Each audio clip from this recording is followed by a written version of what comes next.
Good evening everyone. तो आज हम अपना पहला लेक्चर शुरू कर रहे हैं और मेरे सब सारे लेक्चर्स की जो लेंथ रहेगी वो 30 मिनट से ज़्यादा नहीं रहेगी। तो हम अपना पहला चैप्टर स्टार्ट करते हैं, न्यूरल कंट्रोल एंड कोऑर्डिनेशन। ठीक है। तो सबसे पहले मैं आपको स्क्रीन पे दिखाता हूँ कि नीट का जो एग्ज़ाम होता है, ठीक है, उसमें 2023 में 2 क्वेश्चन आए थे, 22 में एक आया था, 21 में आया नहीं था। मतलब अगर वेटेज के हिसाब से देखें तो ये चैप्टर इतना इम्पोर्टेंट नहीं है, लेकिन आज आपका इंटरेस्ट बनाने के लिए चैप्टर बहुत इंपॉर्टेंट है। ठीक है। तो चैप्टर के स्टार्टिंग में मैं आपको हर दिन कोई ना कोई होमवर्क दूंगा, तो आपने कल इसका आंसर ढूंढ के लाना है। ठीक है। ये मैं आपको पिक्चर दिखा रहा हूँ एक, ये जो पिक्चर है, ठीक है, ये आप देख रहे होंगे, इसका स्कल में इस तरह का है ना। ये आपने मेरे को बताना है, कमेंट सेक्शन में भी आप बता सकते हैं ये चीज़ क्या है। ठीक है। क्योंकि मैं चाहता हूँ कि जो भी बच्चे मेरे से पढ़े उनके अंदर ना कुछ नई चीज़ जानने की इच्छा हो, और अभी से आपको आदत, क्योंकि जब तक आप क्वेश्चन पूछते हैं ना तब तक आपका माइंड एक्टिव रहता है। ठीक है। जैसे क्वेश्चन पूछने बंद हो जाते हैं, मतलब आपके जानने की इच्छा भी कम हो जाती है। ठीक है। तो there is no greater honour nor privilege than someone entrusting their life to you, allowing you to do surgery on their brain. And हमने इस चैप्टर को इस तरह पढ़ना है कि कल को आप मतलब इस न्यूरो की फील्ड में जाएंगे तो आप कैसे इंजॉय करेंगे इसको। ठीक है। जैसे मैंने पहले कहा था कि हम सिर्फ एनसीईआरटी पढ़ेंगे, एनसीईआरटी में बहुत कुछ है, कोई एक्स्ट्रा बुक्स नहीं करनी है आपने। हाँ, आप एमसीक्यू के लिए कोई बुक ले सकते हैं, MTG at your finger tips. ठीक है। एमटीजी करके एक बुक आती है, एमटीजी फिंगर टिप्स। ठीक है। इसको आप ले सकते हैं, ऑनलाइन ज़्यादा महंगी भी नहीं होती, आप इसको खरीद सकते हैं। ठीक है। तो अब न्यूरल कंट्रोल एंड कोऑर्डिनेशन में हम किस तरह डिवाइड करेंगे, पहले हम पढ़ेंगे ना कि न्यूरल सिस्टम क्या होता है। उसके बाद मैं आपको बताऊंगा सीएनएस क्या होता है, मतलब ब्रेन वगैरह के बारे में बताऊंगा कि चीज़ क्या है, क्या इंपॉर्टेंस है। ठीक है। उसके बाद हम करेंगे काम कैसे करता है। लेकिन हम एनसीईआरटी की लाइन टू लाइन पढ़ेंगे, जैसे ये सब कुछ लिखा है, मैं इसको एक फास्ट फॉरवर्ड पढ़ता हूँ, आपने ध्यान से समझना है, फिर मैं आपको बताऊंगा क्या लिखा है। ठीक है।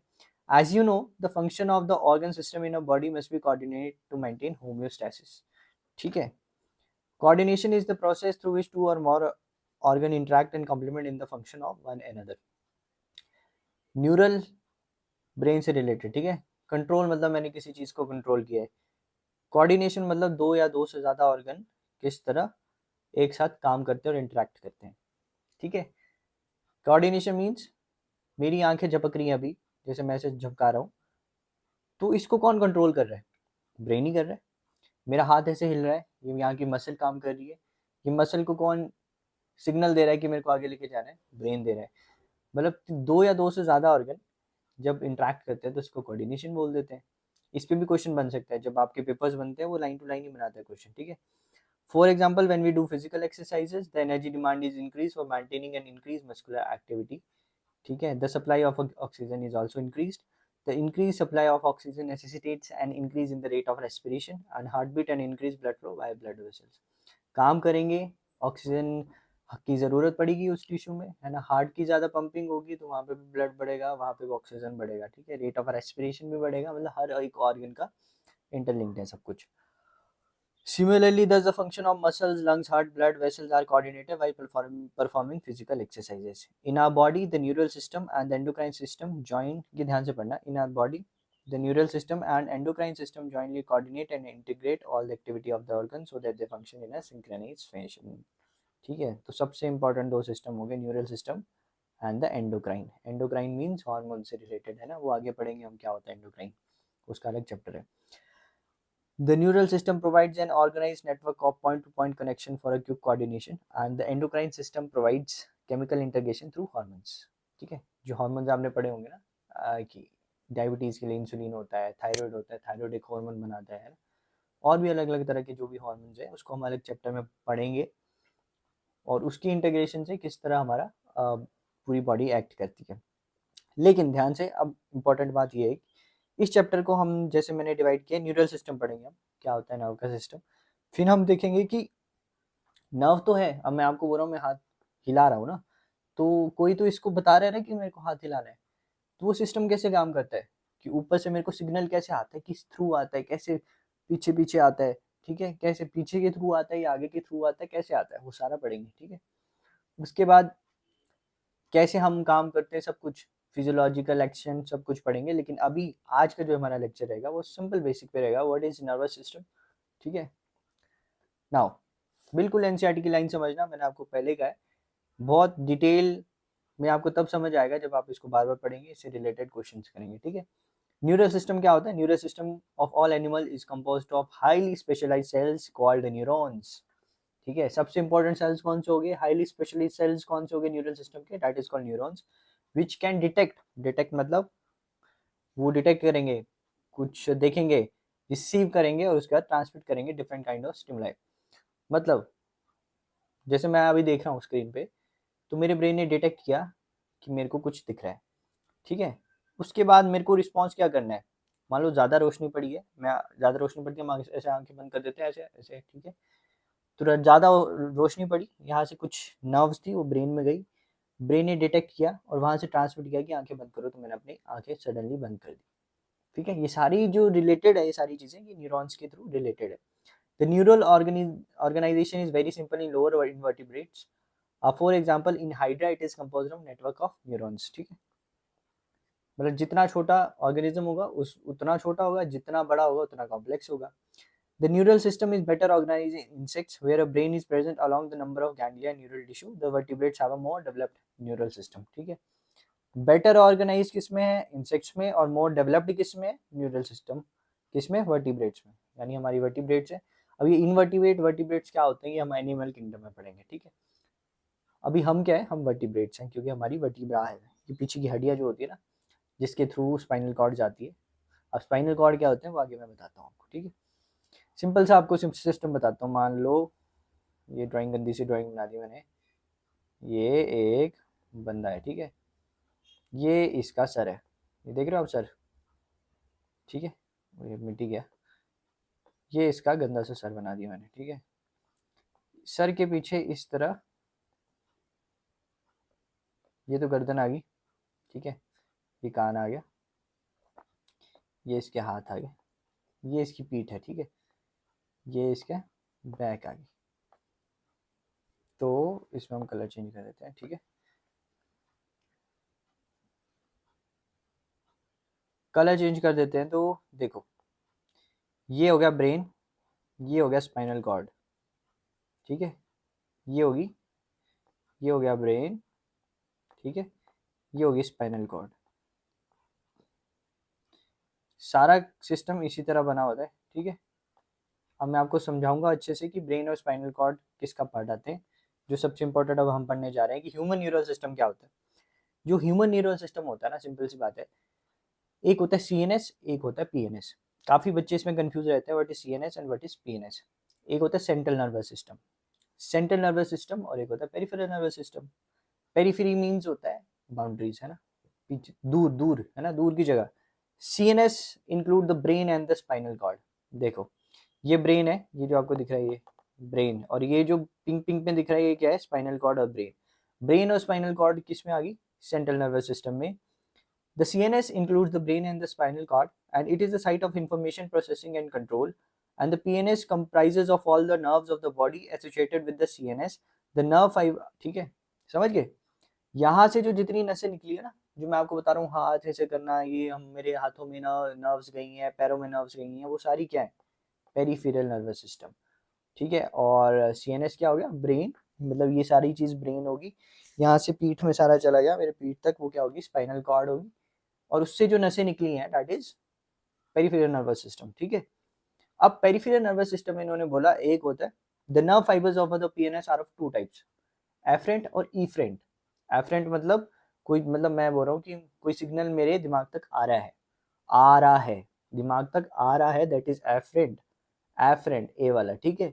यहाँ से एग्जिट हो रहा है, दैट इज इफरेंट, ठीक है। The afferent nerve fibers transmit impulses from tissue organs to the CNS, and the efferent nerve fiber transmit regular impulses from the CNS to the concerned peripheral tissue. Impulse मतलब एक तरह से क्या होता है, आपने इसमें भी पढ़ा होगा ना, नर्व इम्पल्स क्या होती है। चलो आगे आपको एक्सप्लेन करूंगा, जो नर्व हम पढ़ेंगे ना किस तरह नर्व जाती है। तो कोई भी नर्व्स आ रही है, यहाँ से इम्पल्स आया ब्रेन तक मेरे गया, ठीक है। ब्रेन में जाने के बाद क्या हुआ? एफरेंट फाइबर्स आए पीएनएस से, ठीक है, पीएनएस से आए, सीएनएस स्पाइनल कॉर्ड है, सीएनएस में जुड़े। उसके बाद वहाँ से इफरेंट फाइबर्स आए, वो गए, ठीक है। स्पाइनल कॉर्ड के थ्रू जाते हैं, कैसे जाते हैं वो अभी आपने नहीं जानना है, ठीक है। मतलब ये है, अगर मैं आपको पिंक येलो में बताऊं, नर्व फाइबर्स ऐसे आ रहे हैं, कुछ ब्रेन स्टेम में जाते हैं, ठीक है, ब्रेन स्टेम के थ्रू जाते हैं, अलग अलग तरीके से जाते हैं, ठीक है, समझ आ गया। इसमें सीएनएस एंड पीएनएस ही पूछते हैं। अब ध्यान से आगे पूछना, हमने यहाँ तक पढ़ लिया एफरेंट और इफरेंट क्या होता है, ठीक है। अब एक हो गया सीएनएस, सीएनएस मैंने आपको बता दिया क्या हो गया, ब्रेन प्लस स्पाइनल कॉर्ड, ठीक है, ब्रेन प्लस स्पाइनल कॉर्ड। अब जो पीएनएस होता है ना, ये क्वेश्चन बनता है, ये इंपॉर्टेंट चीज है यार, ध्यान से देखना, इस पे बड़े क्वेश्चन आते हैं। पीएनएस को हमने दो टाइप में डिवाइड किया है, एक सोमैटिक न्यूरल सिस्टम और एक autonomic nervous system. Somatic S for somatic, S for skeletal. Somatic neural system release impulses from the CNS to skeletal muscles। skeletal muscles क्या होती हैं, जैसे ये सारी मसल्स है ना, बाइसेप्स, ये जो हम बॉडी बनाते हैं। while the autonomic nervous system impulse from the CNS to involuntary organ। involuntary means voluntary, मतलब मैं खुद एक्शन कर रहा हूँ, इनवॉलंटरी मीन्स अपने आप एक्शन हो रहा है, ठीक है। मेरा जो खाना डाइजेस्ट होता है ना, जो खाना डाइजेस्ट होता है वो अपने आप होता है, तो हमारी जो इंटेस्टाइन्स में जो भी सिस्टम है दैट इज इनवॉलंटरी, ठीक है। लेकिन मैंने ये पेन पकड़ा है, मेरा मन, मैं ऐसे उठा रहा हूँ ना, पेन उठा रहा हूँ, ये स्केलेटल मसल्स हैं सारी, ठीक है। तो अब इन्होंने बोला कि जो हमारा पीएनएस है, जो पेरिफेरल नर्वस सिस्टम है, उसको दो पार्ट में डिवाइड कर दिया, one is somatic and other one is autonomic, ठीक है। तो ऑटोनॉमिक हो गया, एक हो गया somatic. And the somatic nerval system release impulses from CNS to skeletal muscle, और autonomic impulses from involuntary organs, ठीक है। अब ऑटोनॉमिक भी सिंपैथेटिक और पैरासिम्पैथेटिक में, ठीक है। जो पीएनएस है, देखो पीएनएस के दो पार्ट हो गए, कौन सा, one is somatic, one is autonomic. अब जो ऑटोनॉमिक है उसका भी सिंपैथेटिक और पैरासिम्पैथेटिक। अब पैरासिम्पैथेटिक सिंपैथेटिक इसमें नहीं दिया गया, लेटर ऑन कभी मैं आपको बताऊंगा क्या होता है ये, ठीक है। बहुत अमेजिंग होता है, जैसे आप एक्सरसाइज करते हैं, ठीक है, एक्सरसाइज करते हैं तो आपका हार्ट रेट वगैरह बढ़ जाता है ना, that is sympathetic nervous system. Relax करते हैं, डीप ब्रीदिंग करते हैं, डाउन हो जाता है heart rate, that is parasympathetic. वो कैसे होता है, क्या हॉर्मोन्स है ना, क्या न्यूरोट्रांसमीटर्स हैं जो एक्ट करते हैं, ठीक है, वो आपको बाद में बताऊंगा कभी डिटेल में। Visceral nervous system is the part of the peripheral nervous system that comprises the whole complex of nerves, fibers, ganglia, plexus। ये सारे पढ़ेंगे, फाइबर्स क्या होते हैं, नर्व्स क्या होती है, गैंग्लिया क्या होता है।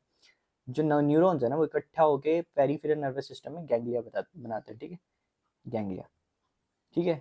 अब इसमें क्या चीज़ इंपॉर्टेंट थी वो मैंने आपको बता दिया।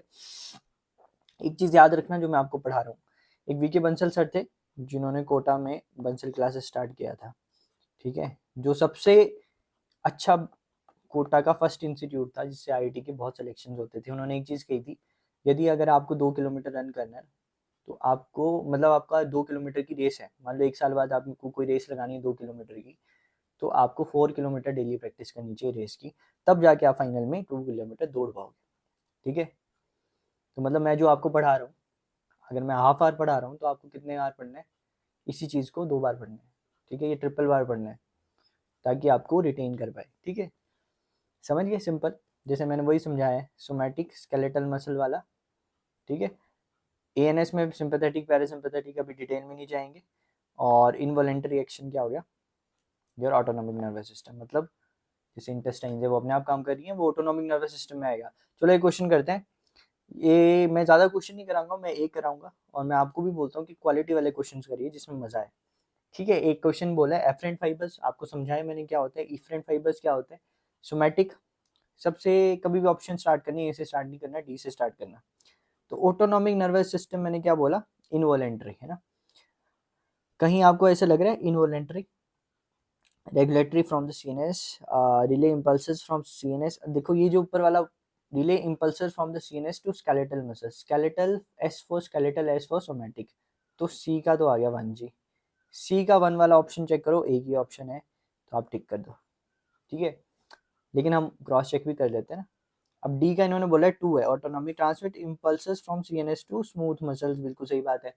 जो हमारी इंटेस्टाइन्स होती है उसमें कौन सी मसल्स होती हैं, एक और चीज़ बताता हूँ, देखो 3 तरह की मसल्स होती हैं, कार्डिक मसल्स, ठीक है। कार्डिक मसल्स क्या होती है, इनवॉलेंटरी, मतलब आपका दिल धड़कता है तो आपको बता के धड़कता है, नहीं ना, अपने आप धड़कता है ना, that is involuntary. Skeletal muscles, आपने चलना है, अपने आप थोड़ी चल पड़ते हैं, आप अपने आप खुद मन करता है तभी चलते हैं ना, डेट इज वॉलेंटरी। ठीक है, हिस्टो में हम इसके डायग्राम भी पढ़ेंगे। एक आता है स्मूथ मसल्स। स्मूथ मसल्स क्या होती है? इनवॉलेंटरी। ठीक है, ये भी अपने आप काम करती है ना, जैसे इंटेस्टाइन्स में आपको बता रहा हूँ स्मूथ मसल्स। हमारे स्मूथ मसल और कहाँ होती है? लंग्स में भी होती है यार अंदर, ठीक है, ब्रोंकियोल्स में। ठीक है, तो सेकंड का आ गया डी, एफरेंट फाइबर्स। एफरेंट मतलब पेरीफ्री से लाया दिमाग में, बिल्कुल ठीक है, एक आ गया 3, ठीक है। और इफरेंट फाइबर दिमाग से पेरीफ्री में, तो इफरेंट फाइबर्स का क्या आ गया? 4, राइट। इजी क्वेश्चन, ठीक है। अब हम जो सबसे इंपॉर्टेंट है वो चीज़ पढ़ते हैं, लास्ट टॉपिक है, इसके बाद हम नेक्स्ट लेक्चर में पढ़ेंगे, ठीक है। अब मैंने आपको बोला था हम बिल्कुल सबसे इंपॉर्टेंट स्ट्रक्चर जो है हमारा, structure and function unit of brain और CNS, PNS, neural system, neuro control and coordination is neurons. तो न्यूरॉन्स क्या होता है? ध्यान से सुनिए। A neuron is a microscopic structure, ठीक है। Neuron is a microscopic, microscope क्या होता है? जिसको माइक्रोस्कोप से ऐसे नहीं दिखेगा, यानी मैंने ब्रेन खोला, ले भाई न्यूरॉन दिखा, ऐसे थोड़ी दिखेगा। या मैं अपना ब्रेन काट के तुम्हें दे दूं, दिखाओ मेरे को वेयर इज न्यूरॉन, ऐसे नहीं दिखेगा। Neuron is a neuron is a microscopic structure, एक मिनट है ना।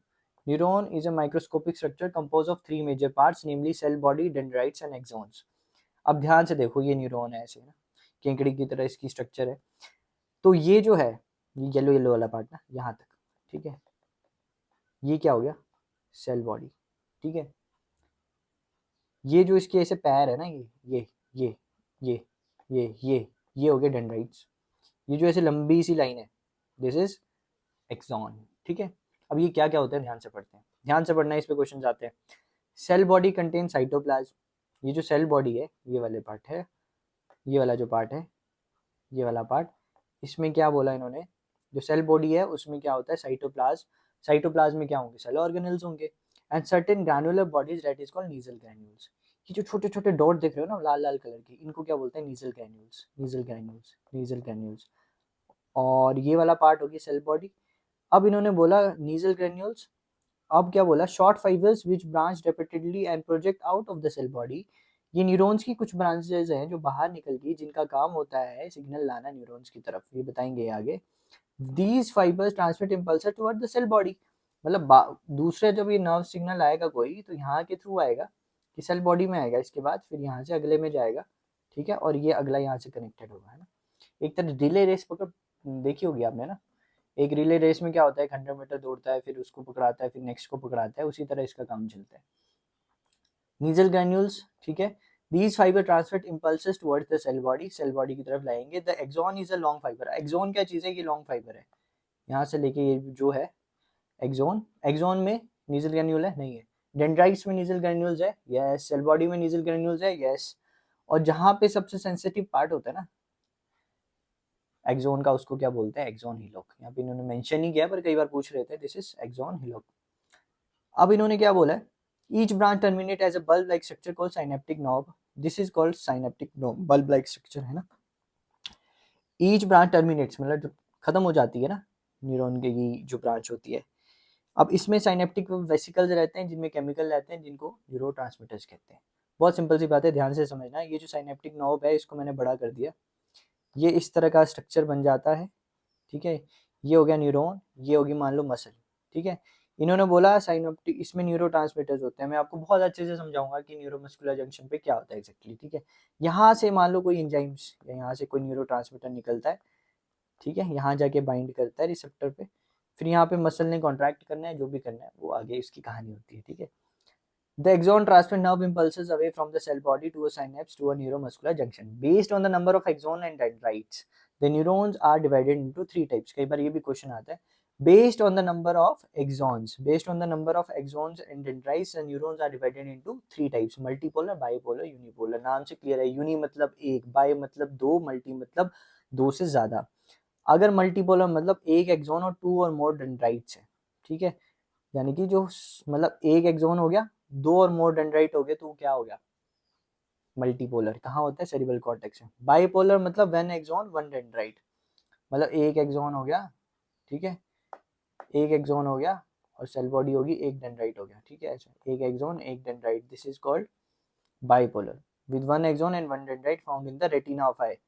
ध्यान से याद रखना, रेटिना ऑफ आई में कौन सा होता है, बाइपोलर, ये क्वेश्चन आ जाता है, ठीक है। Unipolar cell body with one axon found usually, cell body with one axon only, मतलब ऐसी सेल बॉडी है जिसमें डेंड्राइट नहीं है, सिर्फ एक एक्सॉन है, इस तरह, ठीक है। तो ये कहाँ मिलेगा आपको, एम्ब्रियोनिक स्टेज में मिलेगा। There are two types of axon namely myelinated and non myelinated. Myelination मतलब आप डेवलप होंगे ना तो माइलिनेशन बड़ी इंपॉर्टेंट होती है। माइलिनेशन कौन करता है, जो माइलिनेटिंग नर्व फाइबर्स होते हैं ना वो श्वान सेल्स करते हैं। आपने देखा होगा कि ये जो एक्सॉन के साथ में ना ये इस तरह के सेल्स हैं साइड में, इसको बोलते हैं श्वान सेल्स। और ये जो शीट है इसको कौन सी शीट बोलते हैं, कौन सी शीट बोलते हैं, माइलिन शीट। अब माइलिन का क्या काम होता है आगे बताऊंगा। अब ये जो माइलिन शीट है ना, ये देखो इनके बीच में, आप ये देखो यहाँ नहीं है माइलिन शीट, ये कनेक्टेड है एक दूसरे से, ठीक है। ये नोड है एक तरह से ना, बीच में कोई रास्ते में गैप सा तो नहीं बोल सकते, कनेक्टेड है, इसको बोलते हैं नोड ऑफ रेनवियर, ठीक है। इस तरह कई बार क्या होता है कि नर्वस सिस्टम भी आ जाता है बनाने को तो क्या है, मतलब आपको आएगा, आपको इसके पार्ट्स बताने हैं। अब ध्यान से सुनना, which forms of myelin sheath, मतलब श्वान सेल्स माइलिन शीट बनाते हैं। Myelin sheaths, the gap between two adjacent myelin sheaths are called nodes of Ranvier, ठीक है। जो गैप होता है दो माइलिन शीट के बीच में उसको क्या बोलते हैं, nodes of Ranvier. And myelinated nerve fibres are found in spinal and cranial nerves. जो स्पाइनल मतलब हमारी स्पाइनल नर्व्स होंगी, जो क्रेनियल नर्व्स कितनी होती हैं, 12 होती है, बताऊंगा, ठीक है। 12 जो क्रेनियल नर्व्स होती है, जो स्पाइनल नर्व्स होती हैं वो क्या होती हैं, माइलिनेटेड होती हैं, ठीक है। उसमें मतलब माइलिन शीट भी होगी और उसमें श्वान सेल्स भी होंगे, श्वान सेल्स, ओके। और जो अनमाइलिनेटेड नर्व फाइबर होती है वो enclose by a Schwann cell that does not form a myelin sheath around the axon. Schwann cells होते हैं अनमाइलिनेटेड में भी, बट वो माइलिन शीट नहीं बनाते, और वो ऑटोनॉमिक, और जो ऑटोनॉमिक और सोमैटिक नर्वस सिस्टम ने पढ़ा अभी, इनवॉलेंट्री वाला और स्केलेटल वाला, उसमें श्वान सेल्स होते हैं बट वो माइलिन शीट नहीं बनाते हैं, ठीक है। खत्म, आज के लिए इतना बहुत है। इसको रिवाइज करना है अपने अच्छे से, बिल्कुल बेसिक मैंने बताया आपको, ठीक है। एफरेंट ईफरेंट ये वही चीज़ें हैं, देखो थोड़ी रिपीट की है, थोड़ा हल्का सा ये मैंने एमटीजी की किताब से लिए, ठीक है। डेंड्राइट्स क्या होते थे, एक बार रिवाइज कर लेते हैं, फटाफट रिवाइज करते हैं, चलो शाबाश। These are highly branch extension that receive incoming nerve impulsion and conduct towards cell body, ठीक है। यहाँ से कोई भी impulse आई, ये डेंड्राइट्स के थ्रू सेल बॉडी में आई, फिर ये एक्सॉन के थ्रू दूसरी तरह चलेगी, इस तरह, ठीक है। एक्सॉन हिलोक मैंने आपको बताया था, most sensitive, it is the area of origin of the axon and consider the most sensitive part of the neuron. Node of Ranvier क्या होता है, गैप्स होते हैं occurring at the regular intervals, याद रखना, not irregular, regular intervals in myelin sheath which allow nerve impulse to move along the neuron through a process of depolarization and repolarization। ये अभी हम मैकेनिज्म में पढ़ेंगे क्या होता है ना। Terminal arborization, they form junction with other neuron, छोड़ो। सेल बॉडी को सोमा भी बोलते हैं, सेल बॉडी में क्या होता है, साइटोप्लाज्म, सेल का साइटोप्लाज्म बोलते हैं, तो न्यूरॉन का क्या हो गया, न्यूरोप्लाज्म, वेरी गुड, न्यूरोप्लाज्म हो गया। इसमें न्यूरोफिब्रिल्स होते हैं जो ट्रांसमिशन करते हैं पल्स की, न्यूरोट्यूब्यूल्स होते हैं जो शेप बनाते हैं, और नीजल ग्रेन्यूल्स क्या करते हैं, सिंथेसाइज प्रोटीन्स। एक्सोन मैंने आपको बता दिया था, single long process of uniform thickness which conduct nerve impulses away from the cell body, ठीक है। माइलिन शीट क्या होती है, it is a sheath around axon led by Schwann cells and play a role in protection and insulation of nerve fiber, increases the rate of transmission of impulses. हालांकि NCERT में नहीं दिया है, लेकिन मैं भी शायद पूछ रहा हूँ, ठीक है, पता होना चाहिए। Insulation of nerve increase the rate of transmission of impulse, जो इंपल्स होता है उसका रेट कौन बढ़ाता है, माइलिन शीट बढ़ाती है, ठीक है। माइलिनेशन होगा तो याद रहते यार सब कुछ, जो माइलिनेटेड होता है, जब डीमाइलिनेशन आप पढ़ोगे, मतलब माइलिन शीट जिनमें नहीं होती वो भूलना वालना स्टार्ट कर देते हैं, बीमारियां होती है अलग अलग तरह की, ठीक है, आगे पढ़ोगे आप, ठीक है। क्वेश्चन करते हैं, शाबाश। ए पार्ट बताओ क्या हो गया, ए पार्ट हो गया डेंड्राइट्स। ए डेंड्राइट्स किस में है, बी में भी है, सी में भी है, option A option D cut हो गया। अब हमें बी और सी में से चुनना है। अब मैं हमेशा आपको बोलता हूँ लास्ट ऑप्शन देखो, ठीक है। अब ई क्या है, ई क्या है, साइनेप्टिक नॉब, साइनेप्टिक नॉब इन दो में से किस में है, इस वाले में है, तो ये और ये बी आंसर हो गया। चलो एक बार चेक कर लेते हैं ना, बाकी दो ऑप्शन भी चेक करने चाहिए ना, ये नहीं फटाफट जल्दी हो जी। इन्होंने क्या पूछा, एबीसीडी बताना है ना, फिर शो द स्ट्रक्चर, अच्छे से पढ़ना, ये करेक्टली करेक्टली, कभी भी ऑप्शन में not, correct, true, false, incorrect, ये अच्छे से पढ़ना है। बहुत गलतियां होगी, मैं आज भी गलतियां करता रहता हूँ, ये गलतियां नहीं होनी चाहिए, ठीक है। ई ऑप्शन आ गया साइनेप्टिक नॉब, बी ऑप्शन में ए क्या आ गया आपका डेंड्राइट्स, ठीक है, सी श्वान सेल्स हैं, ठीक है, बाद डी क्या हो गया नॉड ऑफ रेनवियर हो गया, ठीक है, और बी क्या हो गया साइटोन हो गया, ठीक है, बी मतलब सेल बॉडी होगी। थैंक यू, खत्म हो गया हमारा 25 मिनट में, ये दो हमारा टारगेट था, इससे ज़्यादा कोई आपने जब भी पढ़ना है तो ऐसे पढ़ना है 25 minute, take a short break then 25 minute, ठीक है। Success is not final, failure is not final and it is the courage to continue that counts. It's our first lecture. आप अपने कमेंट सेक्शन में बता सकते हैं आपको फास्ट लग रहा है या आपको कौन सी चीज़ें और पढ़नी है। आपका होमवर्क ये है, आपने इस चीज़ को 2-3 बार रिवाइज करना है, मतलब मैं एक बार पढ़ाऊंगा वही जो मैं आपको बताता हूँ बंसल सर क्या कहते थे, क्या कहते थे बंसल सर, हमेशा याद रखना। If you have to if you have to if you have to prepare for 2 kilometer race you have to run 4 kilometer daily. मतलब अगर मैं 25 मिनट पढ़ा रहा हूँ तो तुम्हें कितने मिनट पढ़ना है, 50 तो मिनिमम पढ़ना ही पढ़ना है इसी को। उसके अलावा अगर मैं 2 क्वेश्चन करा रहा हूँ तो तुम्हें 4 करने हैं, ठीक है। अगर मैं 3 क्वेश्चन करा रहा हूँ तो तुम्हें 6 करने हैं, ठीक है। होमवर्क तुम्हारा ये है कि तुमने नेक्स्ट लेक्चर में जब आना है मेरे को ये चीज़ बतानी, व्हाट इज दिस, ओके। तुमने सर्च करना है आज, ठीक है। मिलते हैं नेक्स्ट लेक्चर में, बताओ कैसा लगा तुम्हें, और शेयर करो। वैसे मैं बोलता नहीं हूँ शेयर करने को, जिसने शेयर देखना होगा किसी दिन वो देख ही लेगा, बट आपके जो बच्चे हैं, बच्चे याद जानने वाले हैं 11th-12th में पढ़ते हैं ना, उनको इम्पोर्टेंस ऑफ इन एनसीईआरटी की पता होनी चाहिए। सब कुछ इसी में से आता है लेकिन हम पता नहीं क्या करते हैं हमसे, मतलब biology is not about cramming, है ना, हमेशा याद रखना। बायोलॉजी बहुत ही अच्छा सब्जेक्ट है, मुझे भी ऐसा लगता था बायो जो है उसको क्रैम करना पड़ता है, बट ऐसा नहीं है, बड़ा ही लॉजिकल सब्जेक्ट है, बड़ा ही इंटरेस्टिंग है, ठीक है। आपका इंटरेस्ट बिल्डअप करने के लिए मैं पूरी कोशिश करूँगा, ठीक है, और आप भी मुझे फीडबैक दें, ओके। थैंक यू, मिलते हैं नेक्स्ट लेक्चर में, ओके, बाय।